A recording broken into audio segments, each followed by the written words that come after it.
Hi everyone, it's been a while and today I'm reviewing the DJI Osmo Pocket 4 for you. I'm going to show you how to jump into video mode, photo mode, how to take a motion lapse, time lapse, and I've been taking so many examples for you.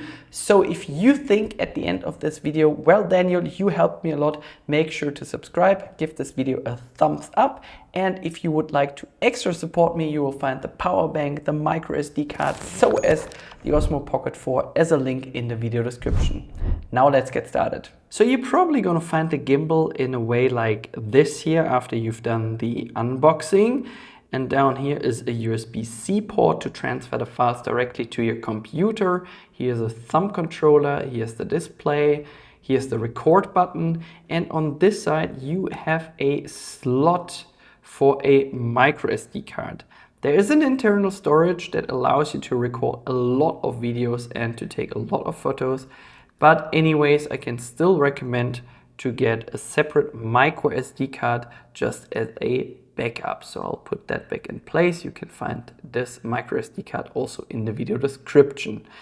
So here's kind of a gimbal lock that you need to remove first before you start, and that's about it. These pins are here for the external video light, which you can get in some bundles or you buy it separately. Then you have this extra grip extension, with that it's not a battery by the way, but it gives you much better grip here with this gimbal.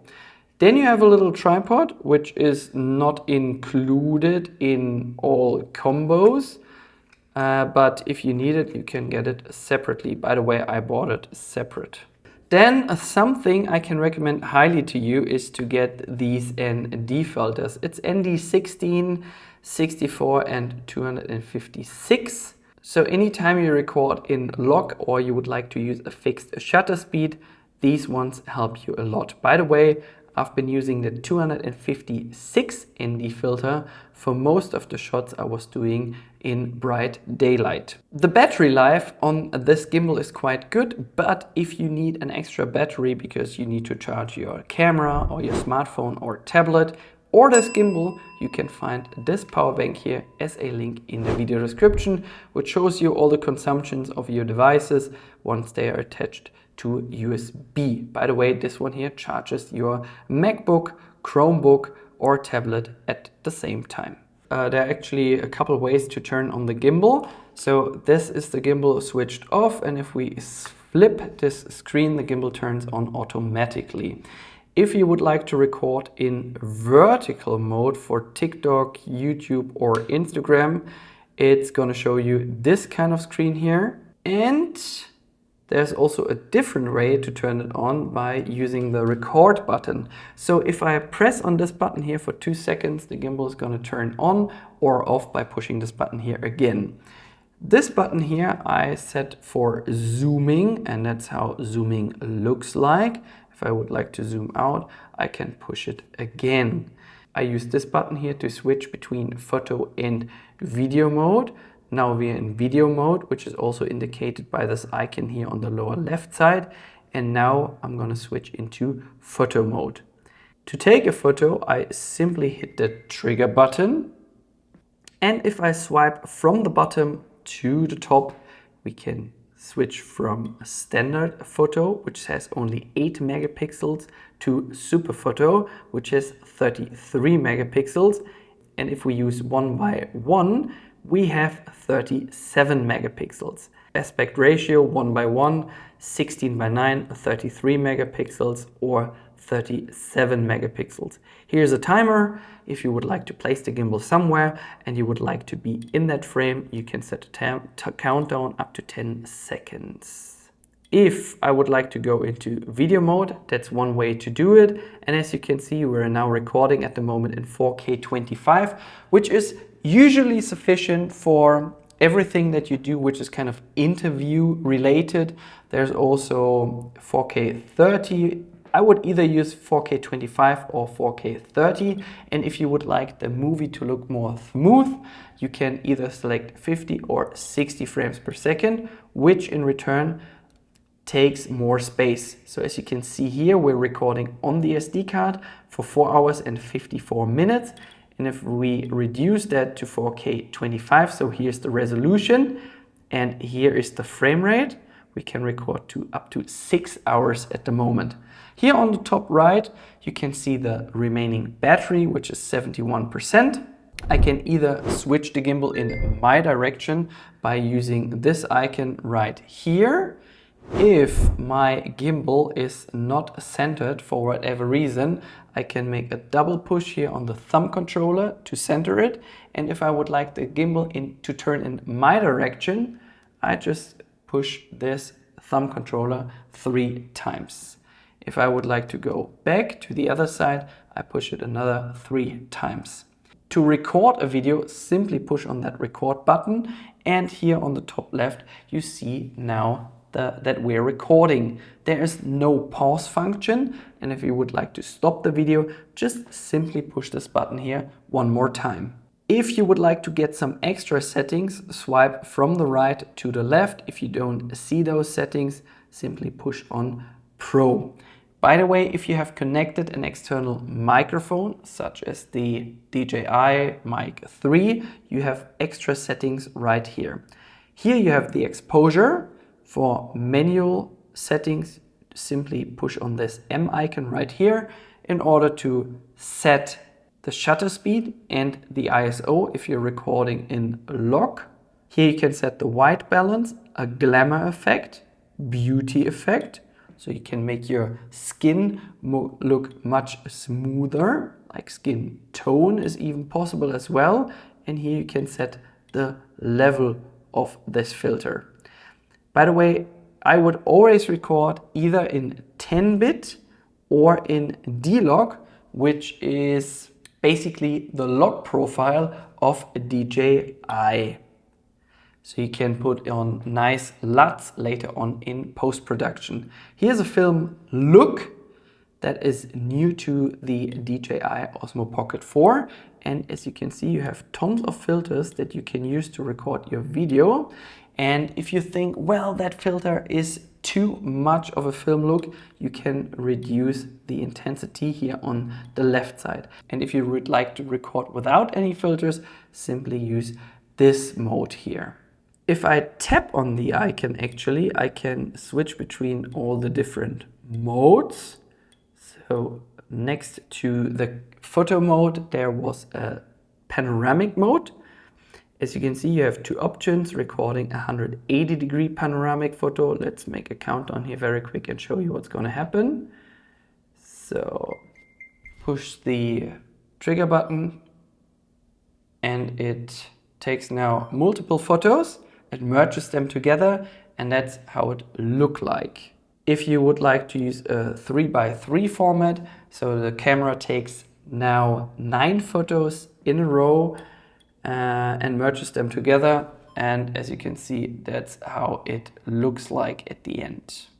And in low light mode, you are restricted to maximum 1080p or 4K as a resolution with maximum 24, 25 or 30 frames per second. Why is that? Because the camera is exposing for a little bit longer just to make sure that you get better results during low light. So the maximum frame rate here, 30 frames per second. But what I figured out is that it does not allow you to shoot in portrait mode while being in the low light mode for whatever reason. No idea why that is. Then you have slow motion, which is kind of obvious, but new to the Osmo Pocket 4 is that you can record in 4K with up to 240 frames per second. So if you record for 1 second, it gives you already 8 times deceleration. For me, most of the time, 4K 120 is sufficient. Keep in mind that you need a lot of light for better results. And that's how it basically looks like. And by the way, in all the modes, you can set a manual exposure, manual white balance, film tone, except for the photo mode, if I remember correctly. Let me go into photo mode. Are there any presets? No. So the last mode is Hyperlapse, timelapse and Motionlapse. And you can switch between those modes by swiping from the bottom to the top. Here you have Hyperlapse. which is basically an accelerated video without audio. So let me show you that very quick. Let's jump into our car, take out the gimbal, record in 4K with a 25 or 30 frames per second in 15x, and that's how it looks like. And if you would like to record in real speed, simply push on the lower left corner. Then we got time lapse, which is kind of obvious. You have some presets right here, but anytime I'm recording a time lapse, I do this in custom mode. As a recommendation for you, I would always record in infinity mode. Let's say you would like to take a time lapse of the sunrise or the sunset. I would go for either 4 or 5 seconds as an interval. But if you say, let's take it for 20 minutes and you miss the shot because the sun has not set yet or is not up yet, then it's better to take infinity as your duration, because you can stop anytime using your phone or this button right here. The quicker something happens, the shorter I would take the interval, and the longer something takes, I would take a longer interval. So if I use an interval of 1 minute and I take a duration of 10 hours, my video length will only be 24 seconds long. If I go for 20 minutes and I use a short interval, let's say 2 seconds or 1 second, my video is going to be 48 seconds long. You can change the resolution as well as the frame rate on the top left side. And there's also Motionlapse, where you can set a maximum 4 waypoints for this one. And I would always go for screen off to save some battery. I'll show you what you can do. You can move the gimbal in this direction, select your first image, move it to the next side, and select the last waypoint. Then you have a preview of how the final movement will basically look like. And if you now hit the trigger button, the gimbal moves by itself and takes a wonderful, nice motion lapse. Let me stop that here very quick. And if you're not satisfied with one of these waypoints here, simply delete them. If you swipe from the left side to the right side, you can playback your files. Let's say you don't like these ones here anymore. You can delete them straight away from your storage.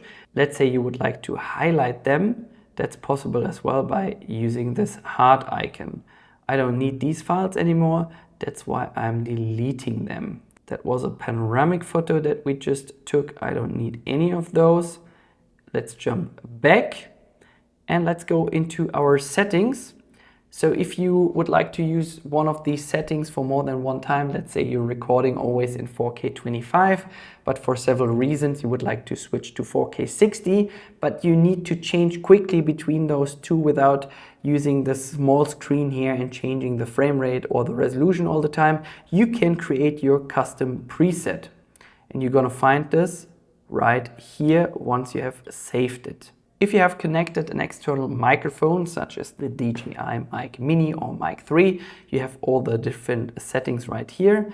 That is the fill light, which is obviously not attached to the gimbal at the moment. Otherwise, you're gonna see all the settings right here. You have gesture control.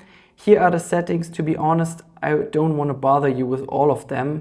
Let me go down here very quick to see if I would like to show you anything specific. So factory reset, if you would like to sell the gimbal in the future, here you can change the language. Here is the storage, and if you would like to format the internal storage or the SD card, you can do that right from here. If you would like to start a live stream, you can also add a watermark. Sometimes those LEDs don't make any sense. That's why you switch them off. If you take a time lapse in front of a screen and you don't want to have the LED visible in the screen, you can disable it right here. Auto power off, I've selected 5 minutes. Timecode settings, bitrate, always go for high, better video quality. Joystick speed, here you can set the zoom speed as well as the gimbal speed. As you can see, these ones are my settings that I use. You can connect the gimbal also straight to your phone using a USB-C cable. Here you can change the orientation, so we're now recording in landscape mode. If you would like to record in portrait mode, you can do that as well, but the maximum resolution is going to be 3K instead of 4K, and I would keep it in auto.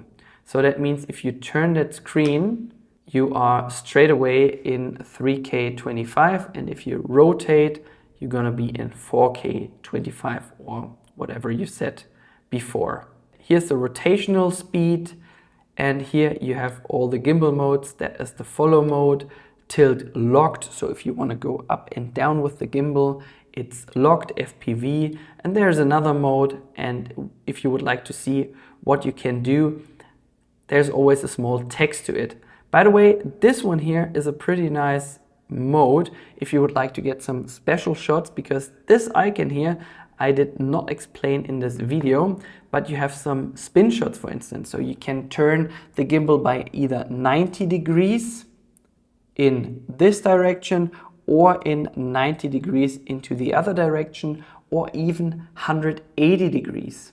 Now the gimbal is facing to the ceiling, because now you can hold the gimbal like this and do some really nice spin shots facing in this direction. Then there is, for instance, dynamic framing, also pretty nice, because you can tell the gimbal, please make sure this person is always on the lower right corner or the upper left corner, and it keeps your subject in frame all the time. Then there's also spotlight, where you can tell the camera, hey, that's me, and if someone walks in between, keep me in focus, please.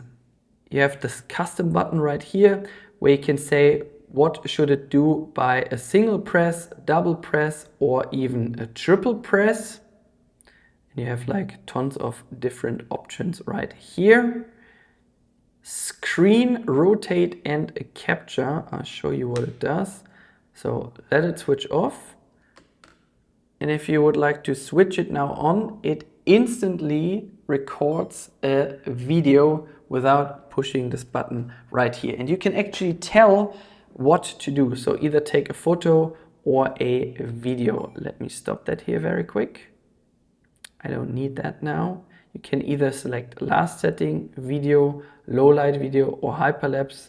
I was wrong with a photo. It doesn't take a photo for you, but I don't need that now.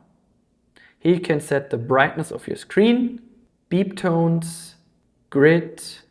And by the way, there's also a free app called DJI Mimo app. I did connect these two devices already, so make sure you turn on Wi-Fi and Bluetooth. Wi-Fi for firmware updates and Bluetooth, so that these two devices find each other.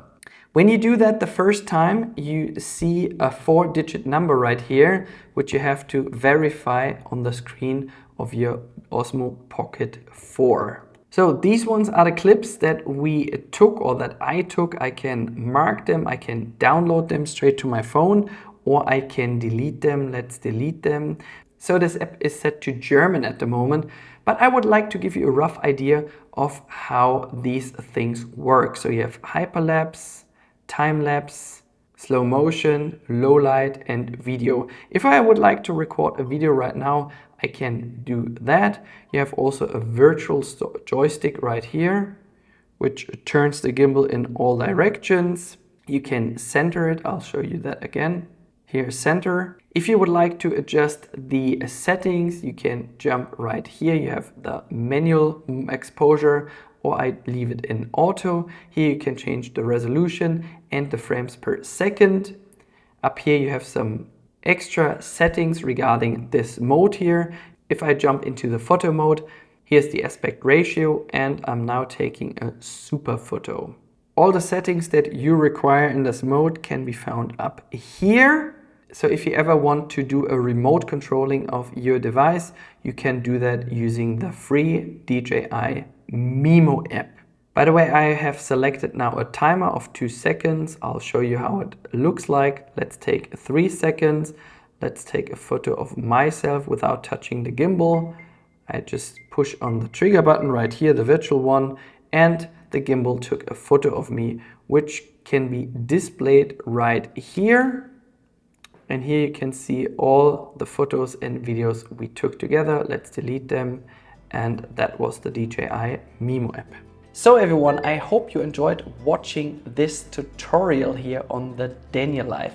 If you do have any further questions, please make sure to leave a comment below. And you can find my supporter link in the video description. See you next time here on the Daniel Life.